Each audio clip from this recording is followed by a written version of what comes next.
Hey everybody, how are you? I haven't been live here in a while, so I'm really excited. I just was in the shower washing the dye out of my hair and had some thoughts about a conversation that I had this morning and figured I'd turn it into a little free training for you on protein because there are so many misconceptions about protein, and I wanted to just dismiss some of them and help you understand what you need to know and what kind of action you should be taking with regards to protein in your diet. All right, so let's get started. So this morning I had somebody who joined the 5-day Kickstart cleanse, and don't forget, today is the last day of the sale price for my new Plan C, and so you definitely want to grab that if you haven't already. But somebody joined and she sent me a message this morning and she said, "Hey Jill, I grabbed your cleanse, but I don't see any protein. Is that on purpose?" And I was like, "What you talk about, Willis?" I wrote, "There's lots of protein in there." And so she wrote back, "No meat. What is considered protein on the plan? I'm new to this healthy eating without meat thing." And so I quickly went to my Fitness Pal because yesterday I had somebody ask, is this like under 1,000 calories? And I was like, no, send me your logs, just because she had put it into a fitness app. I said, send me your logs so I can see where you went wrong. And we fixed it, and she was like, oh, okay, it's more like 1,300 calories on day 1 and 1,600 calories on day 2. So everybody should be satisfied. And so I went back and I looked at the protein count for day 1 and 2 of my 5-day Kickstart Cleanse Plan C. And day 1 was 62 grams and day 2 is 42 grams. And so I know most of you are like, well, I do not know what that means. Is that good? Is that bad? Is it a lot? Is it a little? And so I want to just explain to you a little bit about protein. And of course, I have programs that go deeper into this, and I have many different frameworks that I teach for nutrition that address this. But it's really, really interesting how many people think that they're deficient on protein, and they really aren't. What most people are deficient in is fiber. And you'll know if you're deficient in fiber because you might have some constipation, some belly bloating and whatnot. That could also be from lack of water. But I actually did a little bit of research, 5-minute research. And I went online and I asked, Google, because I have my own, education, but I wanted to see what happens when you Google how much protein should someone have in a day. And what I found very interesting was that here's what it said exactly. I flip this around and show you my Google screen if you want. I wrote how much protein a day. And it says, according to the Dietary Reference Intake Report for Macronutrients are our protein, our carbs, and our fat. Everything is made up of those 3 macronutrients. It says a sedentary adult should consume 0.8 grams of protein per kilogram of body weight, or 0.36 grams per pound. The hell does that mean, right? That means that the average sedentary man should eat about 56 grams of protein per day, and the average woman should eat about 46 grams. Wow. Are any of us sedentary, or are we all trying to be superhumans? So let's say we are just sedentary humans, right? Then if we go back to the message that I sent earlier, day 1 is 62 grams of protein and day 2 is 45 grams, then that's plenty, right? It's the average that a sedentary adult should be having in a day. But I know that I am not a sedentary adult. I'm over here trying to be super mom, trying to get fit, trying to be toned and muscular, not extra heavy, but have a nice frame, be lean and strong, and have a good metabolism so that I can eat all the foods that I like, right? And so for me, and I think like if we want to say the average superhuman mom who I deal with, we're probably looking for more like 100 grams a day. And let's say that because it's a nice round number, right? So let's say we get 100 grams per day still.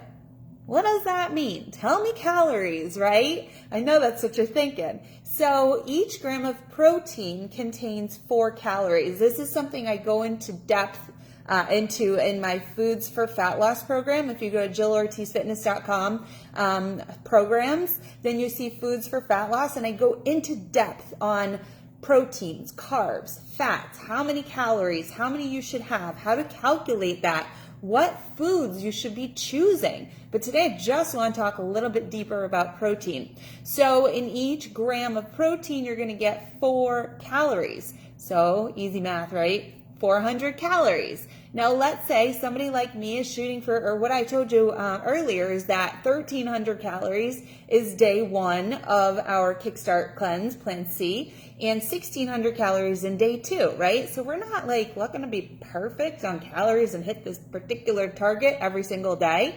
We really need to hit a range. And so some days we get more of this, some days is more of that, but over the average of a week and really a month and really your year and your lifetime is going to determine who you are and what you look like and how you feel. So if we think about 400 into 1,300, well, it's around 30%, right? Because 1,200 divided by 3 is 400, right? So we're getting about 30%, maybe closer to 25% on day 2. And so if you think about when you're breaking down macros, really 10 to 12% is good protein. Most people are looking to be high protein, right? We have some goals. And so up towards 20-30%, that's more of a high protein diet. So we're trying to get all this protein and get all this protein in our diet when we really don't need as much as we think we do, right? And then you got the crazy peeps who are trying to get 40% protein or 50% protein, who have these really massive goals that they're trying to achieve and be really particular, but it's very hard to get that much protein in, okay? So then we know that we need maybe 10 to 20% protein, the average human being, right? So then we want to know, well, there's no meat in this. Is that good? Is that bad? Am I healthier without meat? And this is where I did a little more research for you, and I'm going to read some stuff from Cedars-Sinai. Got to always, quote your sources. But here's a really interesting thing is when I wrote in my post, and I want to tell you a story about how protein is like dachshunds, right? You know what a dachshund is, right? Does anybody have a dachshund? Well, so after we saw The Secret Life of Pets and our kids wanted dogs, this is 5 years ago, they fell in love with the dog, the dachshund, right? That's the hot dog. That's the little weenie dog. It's got a really long torso, little short feet. It's black and brown. I don't know if his name was Buddy, but we call them Buddy. And so in the movie, and so the dachshunds, right? We went to a pet store and we saw a dachshund. We were like, it's just like in Secret Life of Pets. And the kids wanted it. So we're in the pet store. And so then we went to lunch. We were like, we're not buying a dog in this moment. So I go to Facebook, right? And I'm saying, does anybody have a dachshund? Can you tell me about dachshunds?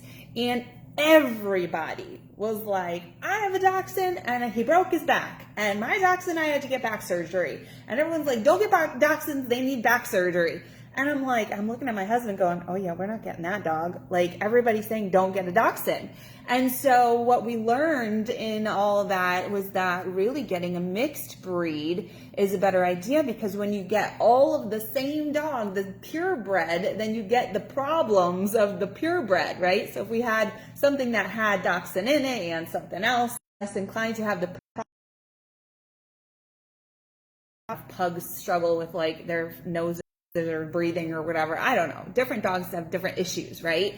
And so and then a friend of ours ended up seeing our post all about the dogs and said, hey, our rescue's having puppies. Do you want some? And so we got our first choice of Buddy and Gunny, and they are a mix. They're Chihuahua and probably Terrier and probably some other things in there. And so it's kind of the same thing, right? We want to get variety in our foods too, because there's certain issues with different sources of protein, and you definitely don't want to have all the same type, right? So I went on, and on Cedars-Sinai blog, there's a article called Are Animal Proteins Better for You Than Plant Proteins? And of course it talks about how meat has always been thought of as our main source of protein, but there's so many diverse sources out there. And the reason why people say that meat is the best protein is because it contains the 20 different amino acids that our body needs 20 amino acids, right? 20 different amino acids to make up the protein cells in our body. And our bodies create 11 of them, right? And so they're called the non-essential amino acids, but we have to get the other 9 from our foods. And these, the ones that have all 9 are called complete proteins. And so animal products tend to have the complete protein, right? And so a lot of plant-based sources do not. So therefore you need the variety to get you all of those different sources, the proteins, right? And the different amino acids. One plant-based protein that does have all 9 is quinoa, right? And so we have a lot of quinoa on my 5-day Kickstart plan. And that was like when I got that message this morning, I'm like, what are you talking about? We have so much protein in this plan. It's just plant-based, right? And so plant proteins found in beans, legumes, nuts, seeds, quinoa, leafy greens, even the greens and the vegetables in the cleanse all have protein. I was like, every food in here almost has protein except for some of the pure fat sources. And so the thing is that if we're only having meat, right, especially a lot of red meat, then we can be having carcinogens and we can be having a higher risk for heart disease. And let's see, some of the animal proteins have been linked to increased heart disease, stroke, and early death, right? So that's not cool. Plus, if you're getting processed meats, then you're getting a lot of other risks of heart disease and chemicals and all kinds of stuff in the processing. And so that's some of the issues with the animal proteins. We also have some people, when you talk about whey protein, right? That's another popular source of protein, bodybuilders and people who like to have protein shakes, right? And that it's a dairy byproduct. It can be processed. It can be non-organic. So you can have a lot of junk in there. And if it's whey, then that's a milk source. And a lot of people can have dairy sensitivities. So you might get a lot of bloating, right? Then you have the soy protein debacle or, debate where people are, worried about the problems with soy and cancers. And yes, soy has been linked to cancers, but eating soy, I saw there was some good things. They're a good source of fiber, iron, calcium, zinc, vitamin B. And people have said that, or studies have shown, I shouldn't say people have said, studies have shown that 1 serving a day of soy milk, tofu, or soybeans may be effective in cancer prevention. Because of the phytochemicals in soy, they can prevent tumors from creating blood vessels that would promote, So the problem with soy is when we're going inorganic, processed soy, GMO soy, then we start to get into, again, some of those issues that make it unhealthy. So really, the reason why I said that, your protein sources that you're choosing are like dachshunds is we want to get that variety, right? And that's going to give us the best mix of the things that we need, and then we're not overeating that one thing that might cause us issue. So I did pull up another little piece of research I went to, was just trying to figure out how much protein is in some of the different sources that we generally eat.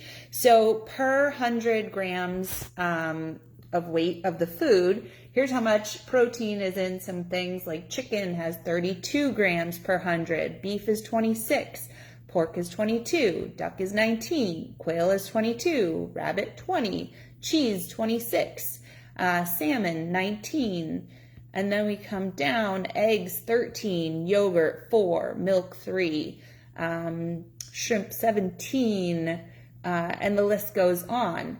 Now, plant-based proteins, we have soy at 12, quinoa at 12, buckwheat 12.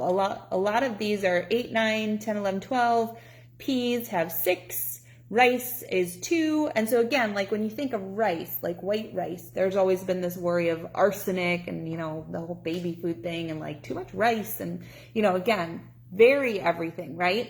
And so, so I was looking at some of the things on the cleanse. We eat farro on the cleanse. That's 6 grams of protein per serving. And the quinoa is 7 grams of protein per serving. We also have oats each day, which is 5 grams of protein per serving. So you are getting plenty of your protein. And then I drink a plant-based shake each day, and that is 16 grams per serving. So we are getting plenty of protein in there. So this could be overwhelming, right? Like, I don't know how to do this. I don't want to be counting all the calories, right? So we have different people who, you know, who need different styles of nutrition. But my big thing that I always preach is if you want a certain result, then you have to have a framework, some system that you follow, right? And so each of the frameworks that I teach to my clients and that I teach in my challenges and in my DIY programs on my website, it has that proper breakdown of proteins. And then from there, once we understand it better, then we can tweak per our individual goals. So we have ones where we're not counting, you know, calories or anything. We have one where we do count calories for the different types of people. And then we actually have one that's right in the middle, where the portions are given to you in little container size, but all you need to know is how many portions you need in a day, but you don't need to know the particular calories and grams of what's in them. It's very simple and color coded.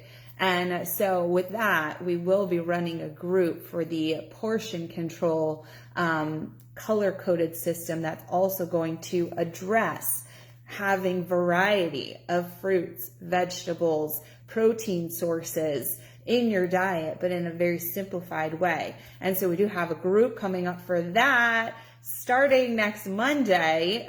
So if you're interested, I will drop a link in here today for this group. It's going to be directed towards people who need some help with portions, need some help with getting the right portions of carbs, proteins, and fats. And for those who need like some guidance on what are the healthy foods that I should be choosing from. So you'll get lists of the proper proteins divided into 2 different buckets of like the plant-based and the animal source proteins. Same thing with carbs. We have different styles of carbs, simple, complex, ones that are high in fiber, ones that are lower in fiber, making sure you're getting all the good stuff. And so that is going to be called the Belly Bloat Boot Camp. And we start our education week on Monday. And then the following Monday, May 2nd, we put everything into practice for 4 weeks. You're going to be seeing it as I do it as well, right alongside you, along with 3 other coaches who I've recruited, who I mentor, who are going to also be leading the group alongside me. So you get some new, fresh faces as well leading you. And then you'll have a great community of all of you guys being involved in it too. So for those of you who are doing the 5-day kickstart this week, it's going to be a great continuance because it's going to help you after that to then know, okay, now what do I do, right? And for those of you who are just starting, again, it's going to be a great bloat buster. It's going to help you figure out what's maybe stalling your weight loss, why you're always feeling so bloated, why you're constipated maybe or feeling belly pain, and any other things that cause you sensitivity or discomfort when you eat certain foods. And we're gonna help you figure those out during this time, right? As well as seeing some great results. So if this was helpful to you, then give me thumbs up, shoot me hearts, tell me thank you. Aubrey just says I love dachshunds. That's great too.